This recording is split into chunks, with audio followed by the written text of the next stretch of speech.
और एक बार की बात आई तो बार बार की बात राम कथा में आई और भागवत कथा में एक बार अनुभवी की कथा सुना एक बार।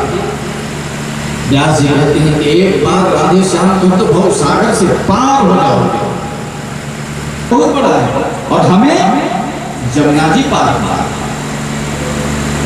और जब जमुना जी गई तो नाव वाले के पास कहीं गई, दूसरे रास्ते पर चली गई और क्या कहती है, जब जल में गई तो राधे श्याम राधे श्याम राधे राधे श्याम राधे श्याम राधे श्याम राधे श्याम राधे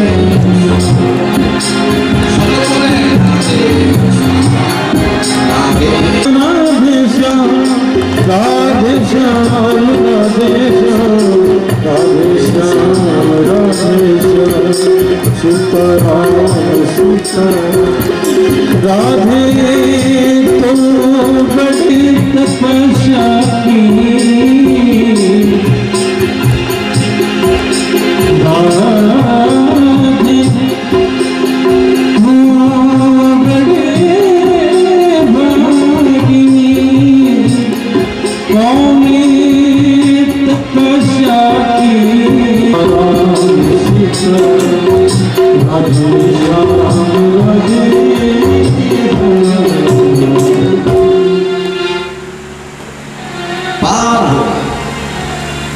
हम तो डूबे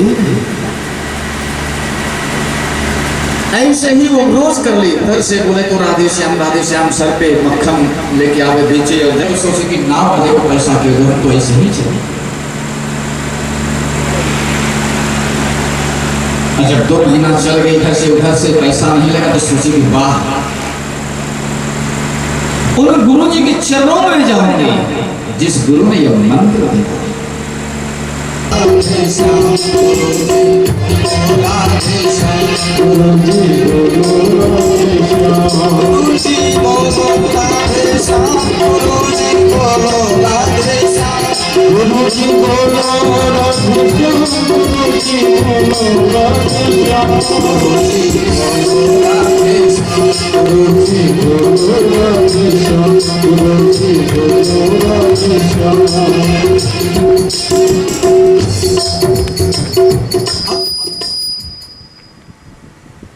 गुरु वो कह रही है बेटी तू जो जहां चल रही कुछ है क्या, लेकिन उन्हें कुछ बोलता ही नहीं करे, वो एक ही काम बोले गुरु जी बोलो राधे श्याम गुरु जी बोलो राधे श्याम गुरु जी बोलो राधे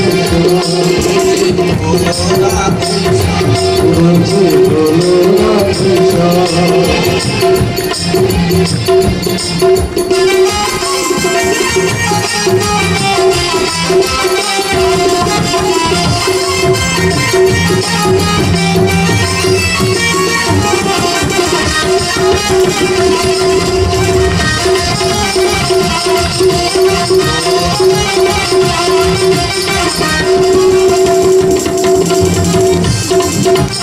जब गुरु जी सोच रहे थे कि हम डूब रहे हैं, तो जब हम डरते हैं तो क्या करते हैं, जब हम कहीं डरते हैं तो किसको बुलाते हैं, गुरु जी बोलो राधे श्याम गुरु जी बोलो राधे श्याम गुरु जी बोलो राधे श्याम गुरु जी बोलो बारो राधा घनश्याम बारो राधा घनश्याम बारो राधा घनश्याम।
कामेश्वरो वै श्रवणो दधातु कुबेराय वै श्रवणाय महाराजाय नमः।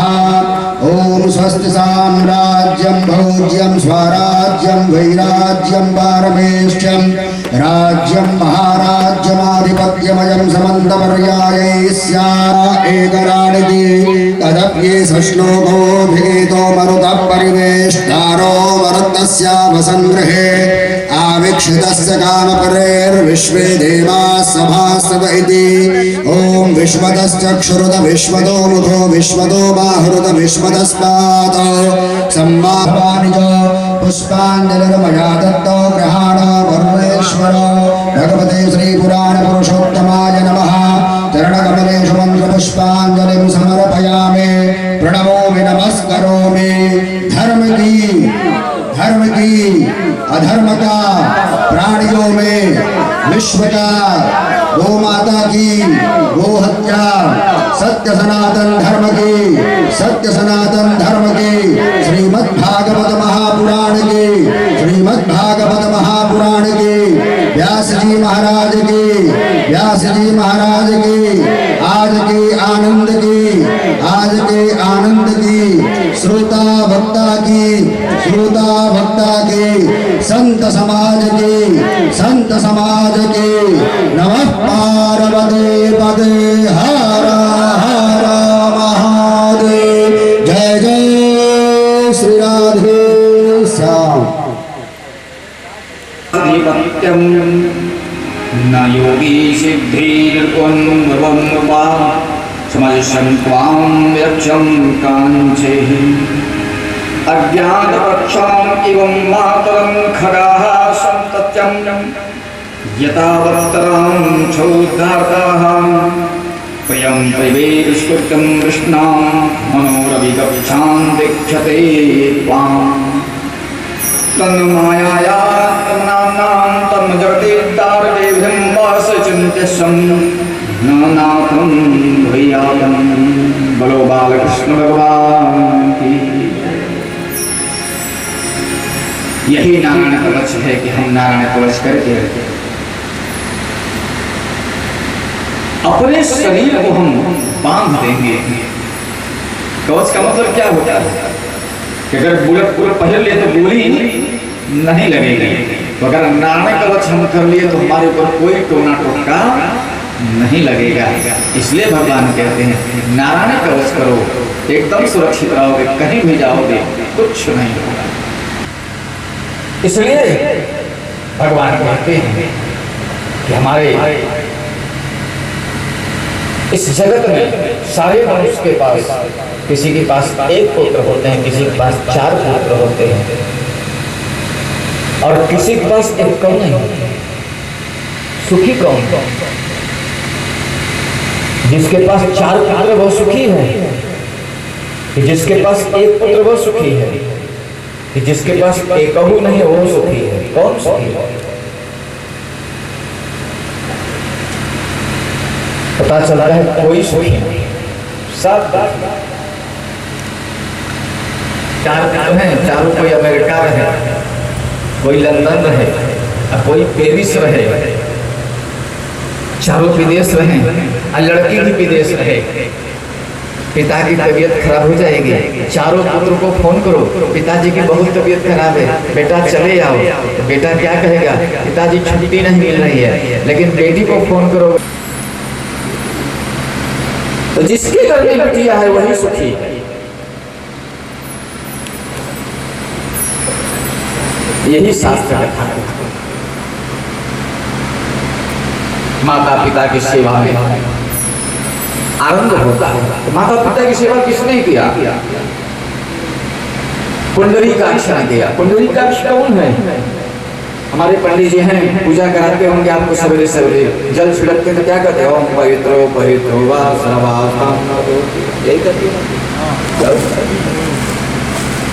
ये पुंडरीकाक्ष कौन है? पुंडरीकाक्ष भक्त माता पिता के भक्त हैं। कैसे भक्त हैं?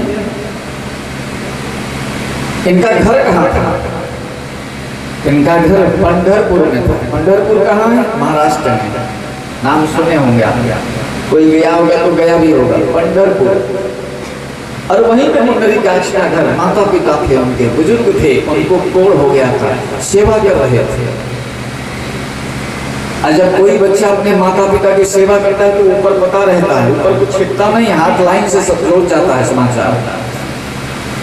आप सोचते हो समाचार नहीं जाता, ऊपर तो हाथ। पुंडरीकाक्ष सेवा कर रहा था माता पिता की, भगवान विष्णु चले आए। कहाँ? पुंडरीकाक्ष के घर। और कहे, अरे पुंडरीकाक्ष दरवाजा तो खोलो।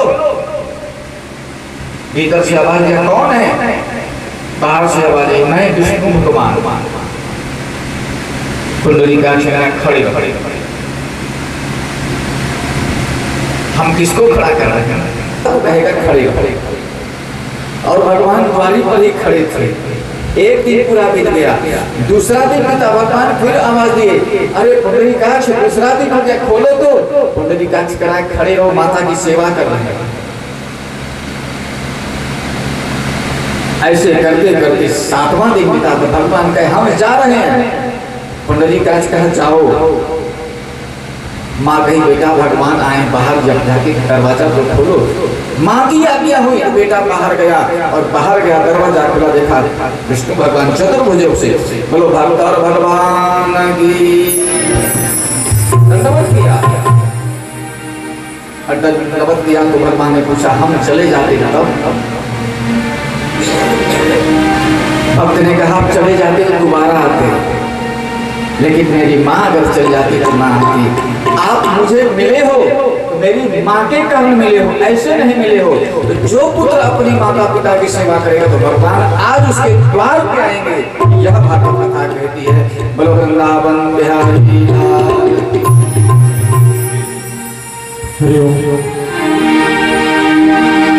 मेरे सिर पे रख दो श्यामा अपने दोनों हाथ,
देने वाले श्याम प्रभु से दौलत क्या मांगे, देने वाले श्याम प्रभु से दौलत क्या मांगे। श्याम प्रभु से मांगे तो हरि नाम इज्जत क्या मांगे, श्याम प्रभु से मांगे तो फिर नाम इज्जत क्या मांगे। मेरे जीवन में अब कर दो प्रभु, जीवन में अब कर दो तो खुशियों की दर्शा देना हो तो दीजिए जन्म का साथ, देना हो तो दीजिए जन्म का साथ। मेरे सर पे रख दो प्रभु जी, मेरे सर पे रख दो प्रभु जी अपने दोनों हाथ, देना हो तो दीजिए जन्म का साथ, देना हो तो दीजिए जन्म का साथ।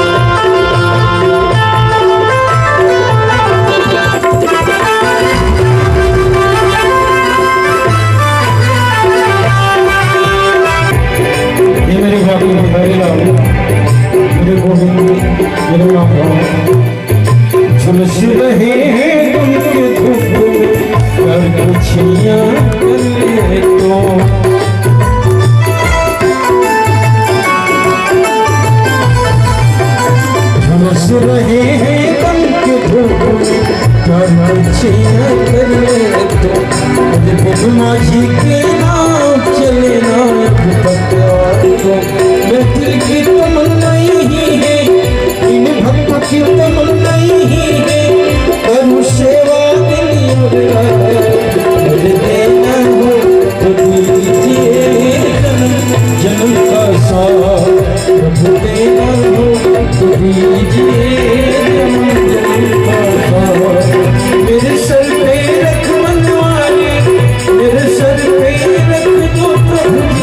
अपने दोनों देना हो दीजिए जन्म का साथ देना हो दीजिए जन्म का साथ देना हो दीजिए जन्म का साथ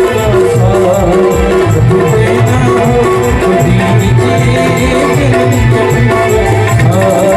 दीजिए हरिलाल। तो हम लोग जन्म जन्म का साथ चाहते हैं। एक जन्म जन्म जन्म मुन जतने अंतरा आवत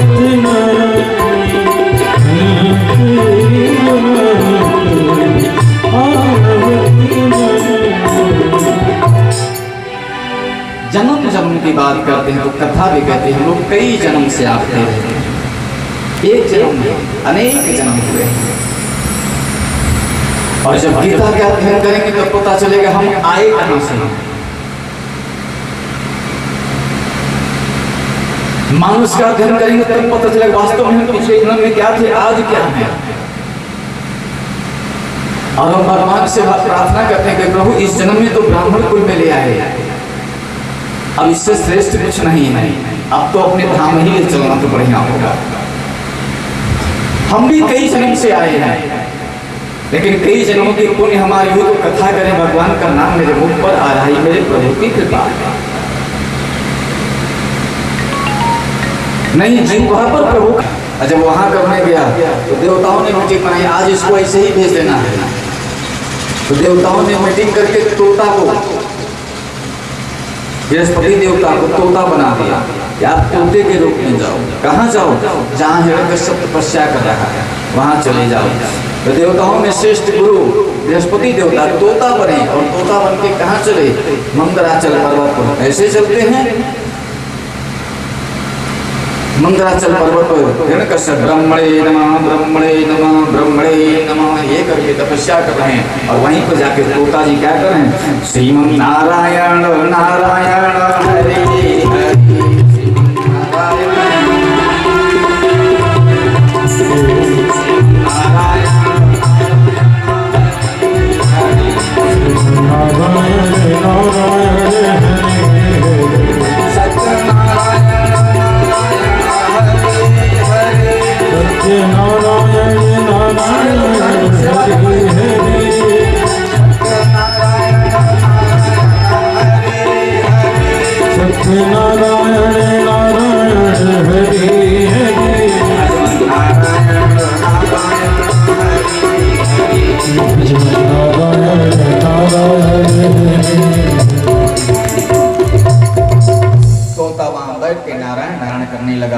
और हिरण्यकश्यप बैठ करके ब्रह्मणे नमः का ध्यान में गया, उसके कान में आया नारायण जप रहा है। तो आज क्रोध नहीं आया क्योंकि हिरण्यकश्यप क्रोध का स्वभाव है। वहां से उठ के दूसरे जगह चल गया, दूसरे पहाड़ पर यहाँ चल दिन भर ये चलता रहा। शाम हुआ तो हिरण्यकश्यप कहा कि आज का दिन ठीक। शाम को अपने राजमहल लौट आया। जब राजमहल लौट आया तो उसकी पत्नी का याद हुई शाम के समय कि कोई सामने जाए नहीं। सब मंत्री भी पीछे हट गए, अब क्या करें? क्योंकि कहीं नौकरी करो मालिक बाहर चल जाता तो स्वतंत्रता मिल जाती, तो मालिक बाहर ये नहीं कुछ दंड कर दे। लेकिन हिरण्यकश्यप शाम को ही लौट आए, वो सबको सांस थामने के लिए बहुत जल्दी तपस्या पूर्ण हो गए।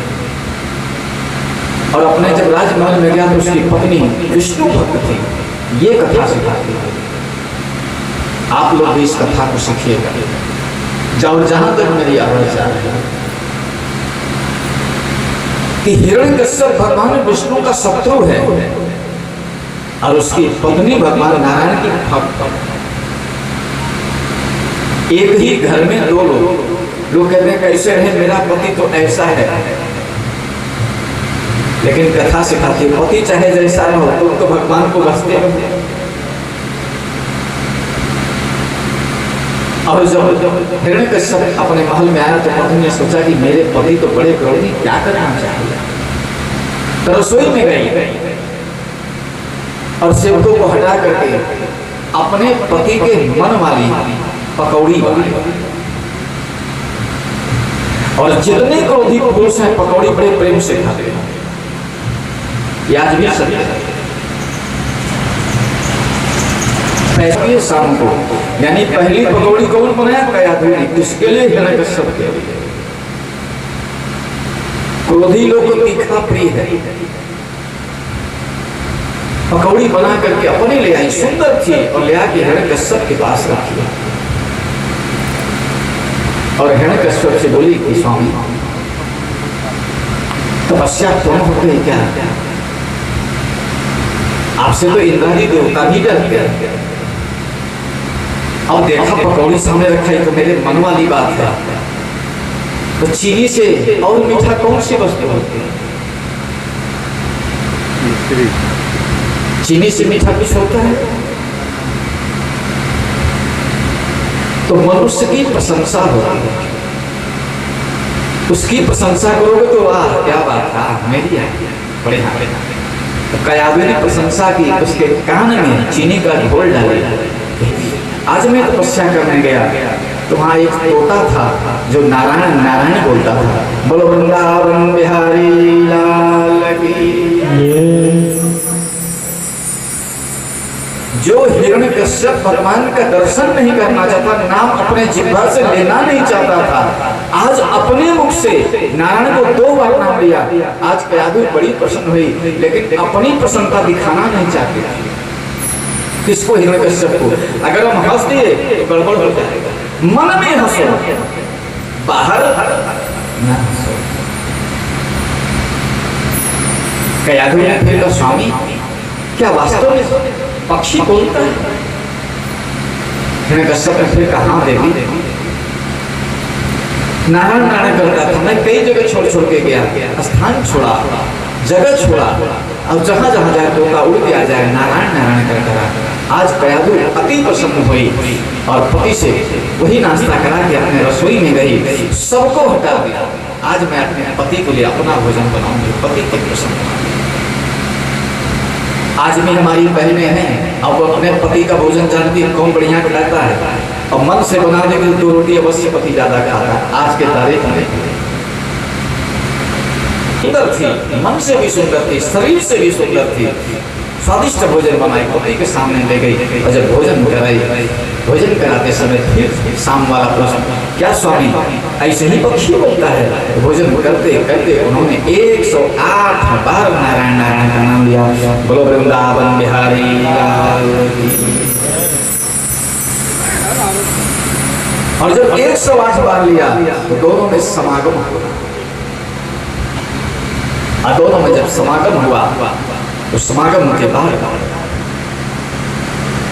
हिरण्यकश्यप फिर तपस्या करने निकला। गया कयाधु गर्भवास हुआ। उसका कारण हुआ कि राक्षस के घर में भी भक्त का प्रादुर्भाव होता है। जब हम भगवान को भजेंगे, नारायण को भजेंगे, तो हमारे घर में भी संत अवतरित होगा। और जब हम भगवान को नहीं भजेंगे तो हम आजकल क्या भजते हैं? हम लोग अब दूसरा कुछ भजते हैं, भगवान को नहीं भजते। शादी होता है, विवाह होता है तो हम लोग क्या भजते हैं? शास्त्र कहता है अतिथि देवो भव। अतिथि देवता बन गया। के बुलाते हैं, हम भी राक्षस तुम भी राक्षस, हम यही सब खाते हैं। लेकिन शास्त्र कहता है अतिथि देवो भव। अतिथि माने कोई तिथि ना हो, देवता बन के आवे। शास्त्र कथा यही कहता है कि हिरण्यकश्यप राक्षस भी भगवान का नाम लेकर के अपने घर में संत प्रदर्शित प्रादुर्भाव कर सकता है। तो हम सब राक्षस तो हैं नहीं, हम सब तो मनुष्य हैं, क्या अपने घर में संत प्रादुर्भाव नहीं कर सकते? आज हम कथा कह रहे हैं तो ये प्रमाण है। मेरी माँ बचपन में कथा सुनने जाती थी। मेरी माँ जो हमको जन्म दी काशी में, ऊपर से तो छाता लेके उसको लेने जाते थे कि मेरी माँ भेज जाएगी। लेकिन अभी कभी कभी जल्दी पहुंचे तो हम भी बैठ कर जैसे आप कथा सुने तो मैं भी सुनता था बचपन की कहानी, और सुना तो गुना भी, गुनने का फल है कि आज ईश्वरपुर में आपके यहाँ भागवत कथा करेंगे। तो जब हम सुनेंगे और गुनेंगे तब कहीं जाएंगे। इंद्र को कहे तुमको अपना राज्य चाहिए कि नहीं, तो नारद जी अपने साथ ले गए और अपने साथ ले गए। तो नारायणी का जो जप था, बचपन में जो पुत लग जाता है वो जीवन में नहीं छूटता, बूढ़े हो जाओ तो छूटेगा नहीं। तो बीज जो था वो नारायण का था। नारद जी ले गए, गर्भ में बाबा कथा सुनाए। और समाज क्या कहता है कि पेट में बच्चा हो तो कथा नहीं सुनना चाहिए, ये बड़ी विडंबना। कुछ लोग कहते हैं लेडीज को हनुमान चालीसा नहीं छूना चाहिए, जो ग्रंथ है नहीं छूना चाहिए। तो कुछ लोगों ने हमसे पूछा महाराज बहुत से लोग कहते हैं कि हनुमान चालीसा औरतों को नहीं छूना चाहिए, हमके लिखा कहाँ है? कई लोग कहते हैं हमके लोगों की मानोगे कि हनुमान चालीसा की मानोगे, तो वहां का लिखा है? तो हमने कहा जो यह पढ़े हनुमान चालीसा, क्या लिखा? जो यह पढ़े हनुमान चालीसा हो ये सिद्ध साधु। वहां नर नारी की बात नहीं है, लेकिन समाज अर्ध ज्ञानी है, वो स्वयं हनुमान चालीसा नहीं पढ़ता, तो उसको ज्ञान है लेकिन मना करता नहीं, लेडीज को नहीं छूना चाहिए, उसमें हनुमान जी हैं। लेकिन जो संत ने लिखा सब पढ़ सकता है, नर हो नारी हो, ब्राह्मण हो क्षत्रिय हो वैश्य हो, कोई भी पढ़ सकता है। तो ग्रंथ हमारा किसी को मना नहीं किया, सब पढ़ो। लेकिन हम लोग अर्धज्ञानी हैं, उस कथा से भी ज्ञान नहीं ले सकते। अरे मरु न रात न बाहर मरु न भीतर, न अस्त्र से मरु न शस्त्र से, न दानव से मरु न मानव से, न आकाश में मरु न पाताल में। ब्रह्मा जी को बुला के ऐसा बोलता, और साल के 12 महीना में भी न मरे। अब बोलो 12 महीना होता है, 13 महीना होता है। ब्रह्मा जी को बुला गए, भगवान नारायण का स्तवन किया कि प्रभु क्या करें? भगवान ने कहा दे दो, तपस्या का फल सबको मिलता है, इसको ही दे दो। और जब तपस्या का फल मिला तब ब्रह्मा ने कह दिया जाओ तुम्हारा वरदान सफल होगा, मनोरथ पूर्ण हो। अब जब हिरण्य सब चला तो चला तो क्या होगा? का चर्चा न हो, कोई सुने भी ना, अगर कोई सुना पाएगा तो उसको जेल में डाल दिया जाएगा। तानाशाह मैं ही भगवान हो गया, ये भाव। और जिसको ये भाव हो जाता है कि मैं ही भगवान हूँ, भगवान वहीं से उसकी समय अवैध कर देता होगा। क्यों? तुम्हारा ही पुत्र भगवान का भक्त है, तुम्हारे घर से भक्ति शुरू होगी। बोलो वृंदावन बिहारी लाल। जब हम सब जगह पाबंदी लगा देते हैं तो शत्रु कहां से पैदा होता है? मेरे ही घर से, बाहर से नहीं, क्योंकि बाहर वाले को हिम्मत नहीं हो गई। जब प्रहलाद को देखा कि मेरा बेटा है तो बड़ा प्रसन्न हुआ कि मेरा बेटा है, अब मेरा पुत्र मेरा राजा बनेगा, मेरे बाप। प्रहलाद को अपनी गोद मिलाया, बिठलाया ला करके, प्रहलाद मेरी गोद में बैठो, मैं तुम्हारा पिता हूँ। प्रहलाद आए, पिता की गोद में बैठे। हिरण्यकश्यप प्रहलाद से प्रेम करने लगा कि मेरा पुत्र है।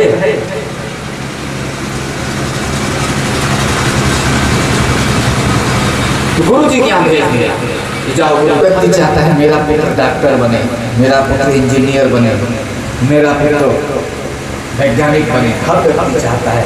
लेकिन कोई यहाँ जितने कथा सुना है, कोई नहीं चाहता कि मेरे घर में संत अवतरित हो। कोई ये चाहेगा? सब चाहता है कि फलाने के घर में संत हो, मेरे घर में ना। आज यही भाव है, मेरे घर में संत ना अवतरित। जब ये भाव समाज का होगा और जब जब हरि चिंतन समाप्त होगा समाज में विकृति बढ़ेगी, अनाचार बढ़ेगा, दुराचार बढ़ेगा। क्योंकि संतों का समागम नहीं होता है तो जीवन में कष्ट होता है, संसार में उपद्रव होगा, अनाचार बढ़ेगा, किसी की बात कोई नहीं मानेगा।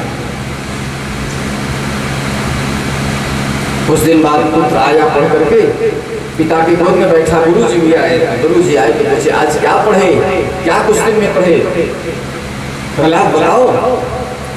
तो प्रहलाद कहता है पिताजी परम पिता परमेश्वर किसकी गोद में बैठ गए, हिरण्यकश्यप की गोद में बैठ गए। हिरण्यकश्यप आग बबूला हो गया, किसका नाम लिए, नारायण का। वो तो परम पिता है, वो आपके भी पिता है, हमारे भी पिता है, वो सबके पिता है। हिरण्यकश्यप हम कौन है? तो प्रहलाद जी कहते हैं आप हमारे शरीर के पिताजी हैं, लेकिन जो प्राण पिता हैं वो कौन है? नारायण। हिरण्यकश्यप को क्रोध आया, बच्चे को उठा के बाहर कर दिया और गुरु जी से कहा क्या पढ़ाते हैं उसको। अब गुरु जी डर के मारे हाथ जोड़े कि महाराज क्या करें, हम इसको सही सही पढ़ाते हैं, हम ही को पढ़ा देता है। बोलो वृंदावन बिहारी लाल की जय। तो जिसको श्याम रस लग जाएगा वो कौन रस पढ़ेगा? पढ़ाई तो अच्छी हम कर ही रहे हैं, क्या पढ़ाई है? हे पिताजी, परम पिता परमेश्वर नारायण हरि ही हैं, जगत का पालनहार वो करते हैं। इतना सुनते क्रोध में आया और प्रहलाद को सैनिकों से कहा इसको पहाड़ पर से गिरा दो। राजा की आज्ञा हुई, प्रहलाद को पहाड़ से गिरा दिया गया, लेकिन मरे नहीं। क्यों? भगवान की कृपा। जो हरि को जपेगा उसको पहाड़ से गिराओ तो भगवान हाथ में ले लेते हैं, कुछ नहीं होगा। आज भी प्रमाण मिलता है। कुछ नहीं हुआ, जो है ना सब फिर घबराया तो बोला कि उसको 7 ताले के अंदर रख दो और भोजन पानी कोई नहीं देगा। और 7 कमरे के अंदर ताला पे ताला, ताला पर ताला, ताला पर ताला लग के आ गया। हिरण्यकश्यप 7 ताले के भीतर 7 दिन इसको कोई भोजन पानी नहीं देगा और बिना भोजन पानी दिए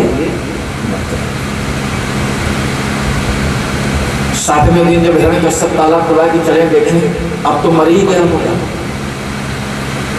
जब अंदर गया तो क्या देखता है कि 56 भोग थाली पे बैठ के प्रहलाद खा रहा है। अब हिरण्यकश्यप लगा इतना ताला बंद है तो पूछा हे प्रहलाद बताओ ये भोजन कहाँ से आया?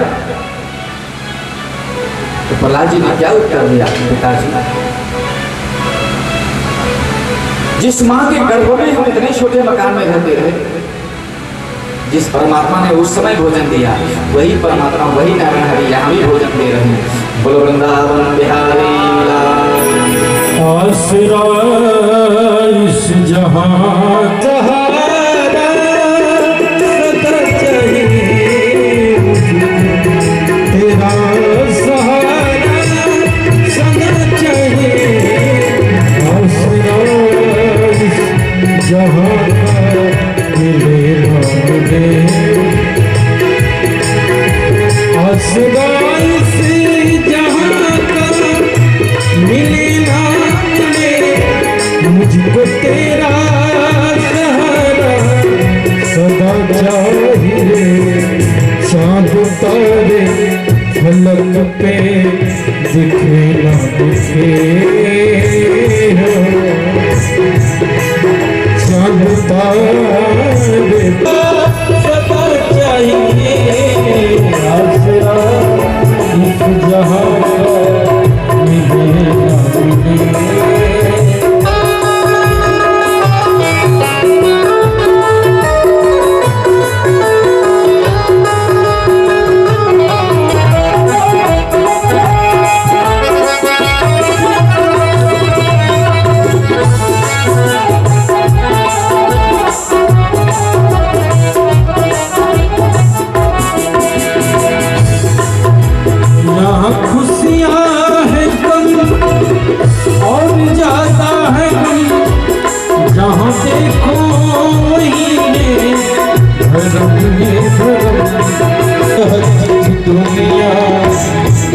मेरी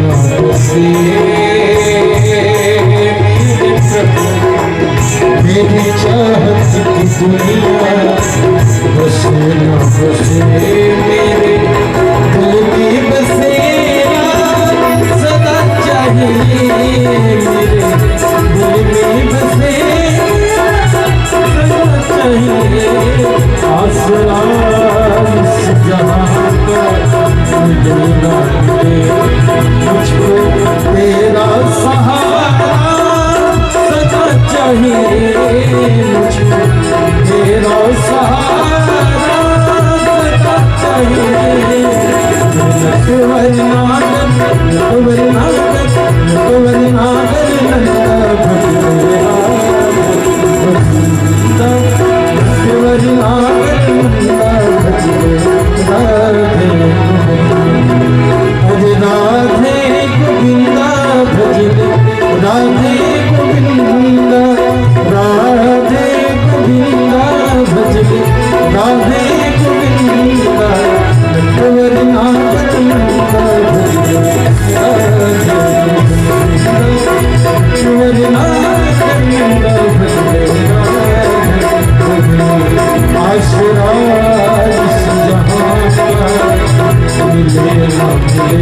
तेरा सहारा सदा चाहिए तेरा सहारा सदा चाहिए बिहारी लाल की। इसी तरह से हिरण्यकश्यप हरि का चिंतन करोगे तो हरि तुम्हारा सब काम करेगा। हम हरि चिंतन कर नहीं पाते, भगवान को भज नहीं पाते।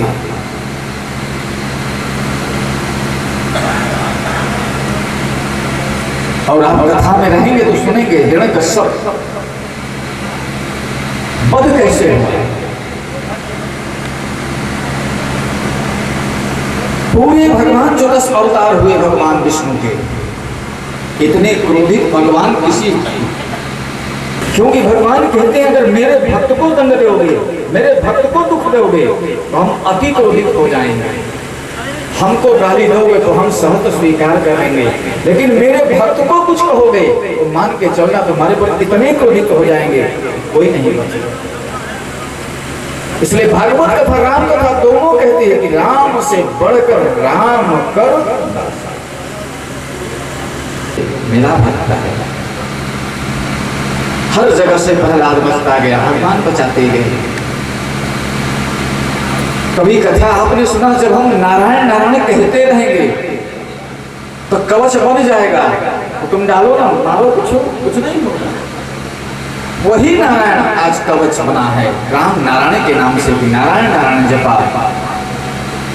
और जब हिरण्यकश्यप अंधा हो गया, क्योंकि हम कब अंधे होते हैं, रजोगुण में, तमोगुण में, काम में अंधे हो जाते हैं, अपने पुत्र को पुत्र नहीं समझते। हिरण्यकश्यप ने कहा इसको अग्नि से जला दो। जब किसी से नहीं मरता है तो उसकी बहन बुआ का नाम क्या था? होलिका। क्या नाम था? होलिका। होलिका ने कहा हाँ भैया ठीक है, हम प्रहलाद को लेके बैठ जाएंगे। चिता सजी प्रहलाद को गोदी में लेके होलिका बैठ गई। जलाओ चिता, प्रहलाद जल जाएगा, हम बस जाएंगे, खत्म हो जाएगा। लेकिन भक्त कहीं जलता है। फागुन मास का पूर्णिमा तिथि थी, उसी दिन होलिका में आग लगी। तब से होली हम लोग मनाते हैं। तो होली क्यों मनाते हैं? अनीति समाप्त हुई। होलिका अज्ञानी थी और होलिका अज्ञानी थी, अंधकार थी, और भक्त प्रहलाद था। जब अग्नि लगी तो होलिका जलने लगी और कहने लगी ब्रह्मा का वचन झूठा है, ब्रह्मा जी झूठे हैं। तो ब्रह्मा जी झूठे नहीं हैं, ब्रह्मा का वचन भी झूठा नहीं है। झूठे हम हो जाते हैं जब हम तपस्या का वरदान लेते हैं। जब वरदान का दुरुपयोग करते हैं तो तपस्या हमारी निष्फल हो जाती है, हमारे काम में नहीं आती है। इसलिए भगवान कहते हैं तपस्या का फल जब तुम परहित, जब प्रहलाद उससे बच गया तब हिरण्यकश्यप को और खुदा की अग्नि भी नहीं जला सकी, तब अपने महल में लाया और महल में लाके बड़ा क्रोधित हुआ, कहाँ है तेरा भगवान, कहाँ है नारायण, बुला उसको। भक्त प्रहलाद महल में आया, हिरण्यकश्यप ने पूछा कहाँ है तेरा भगवान। तो प्रहलाद ने क्या कहा, इस खंभे में है नारायण। कहाँ है? हमको इतना विश्वास होगा कि भगवान यही है, निकल जाए वहीं से। यानी हम इतना भगवान को जपे ही नहीं कि विश्वास यहाँ से निकल जाए। लेकिन प्रहलाद ने कहा इस खंभे में मेरा नारायण है। तो हिरण्यकश्यप दौड़ करके गया, गदा ले आया। तब तक प्रहलाद कान लगा के जाके खंभे में कहे, तो उस खंभे में से क्या निकला, नारायण नारायण नारायण निकला। तो भक्त प्रहलाद पूछे मेरा प्रभु इसमें है। जब गदा लिया के गदा से इस खंभे पर वार किया, उसमें से कौन निकला, बोलो नरसिंह भगवान की। उस खंभे से भगवान घसीट के ले गए, कहाँ कहाँ ले गए, देवढ़ी पर। तो देवढ़ी पर क्यों ले गए, भगवान को और कोई जगह नहीं था, खींच करके देवढ़ी पर ले गए। तो देवढ़ी पर इसलिए ले गए कि मेरी माताएं समान बैठी हुई हैं, जब यहाँ बहुरिया को लेके आई होंगी तो इस गांव में बिजली नहीं रहा, कोई दिया जला करके देवढ़ी पर रख देता था।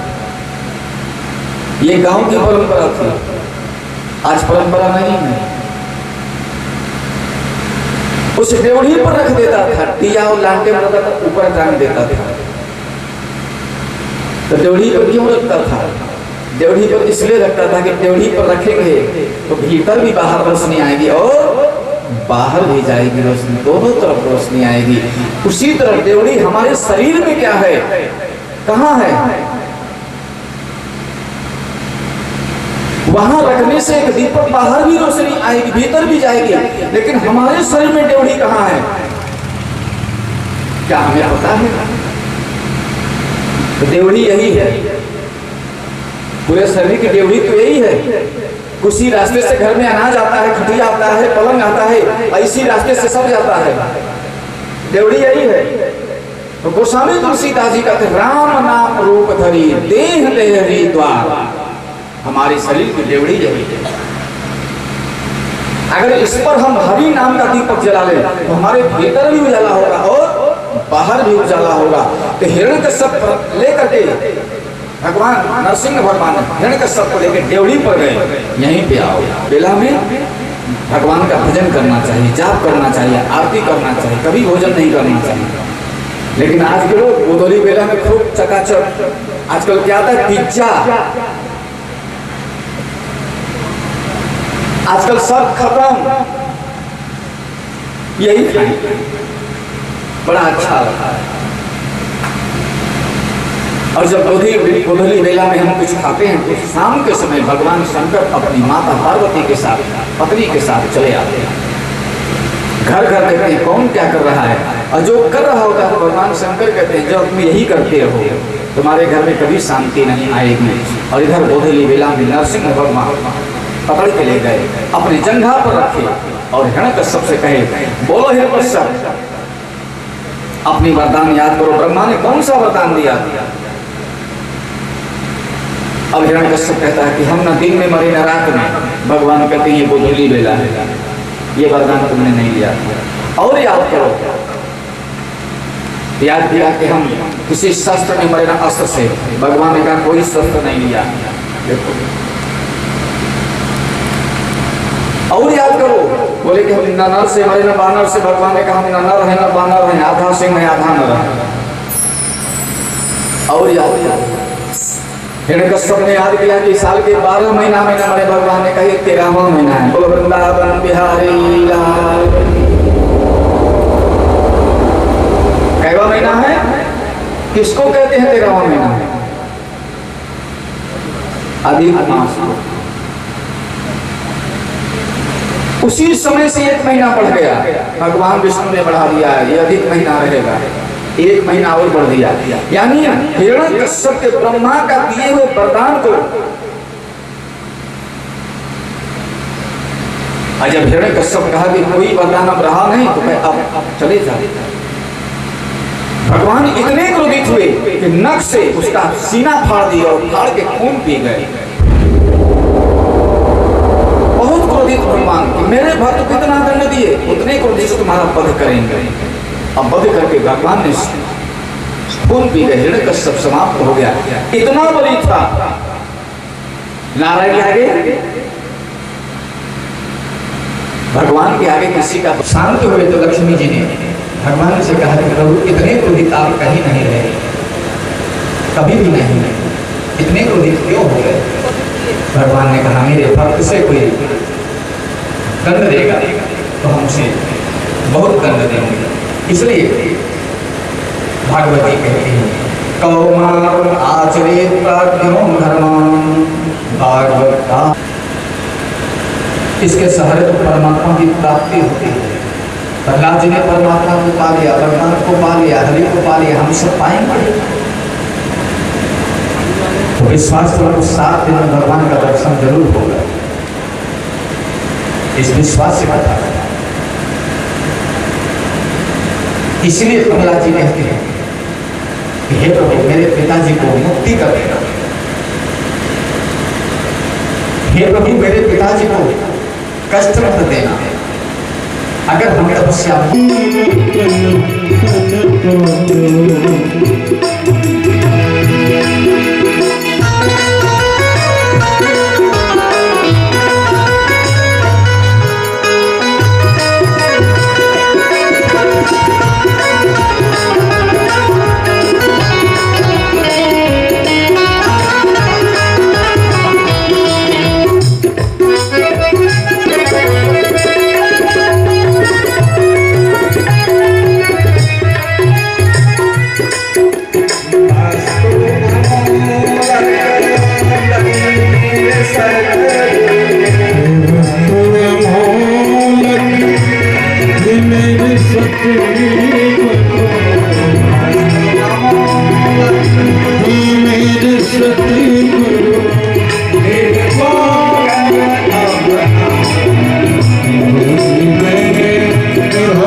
राम रतन धन पायो राम रतन धन पायो राम रतन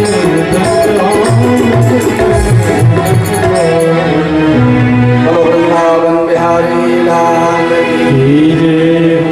हमें पाना क्या है, लेकिन जो राम राम हम मरते हुए ले जाएगा। इसलिए ऐसा धन बढ़ाओ कि यहां भी बढ़े। यही प्रहलाद जी कहते हैं, राम धन हरि धन। प्रेम से बोलो राधे राधे। आवाज आई नहीं, जोर से बोलो, और जोर से बोलो राधे।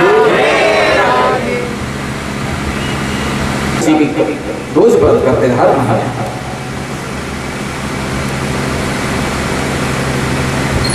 और एकादशी का व्रत सबसे श्रेष्ठ व्रत है। अम्बरीश ऋषि दोनों एकादशी का व्रत करते थे, और एकादशी का व्रत करके द्वादशी के दिन अन्न ग्रहण करते थे। कभी कभी द्वादशी में प्रदोष लग जाता है तो अम्बरीश ऋषि द्वादशी में भी व्रत रह जाते हैं, प्रदोष का अन्न नहीं खाते।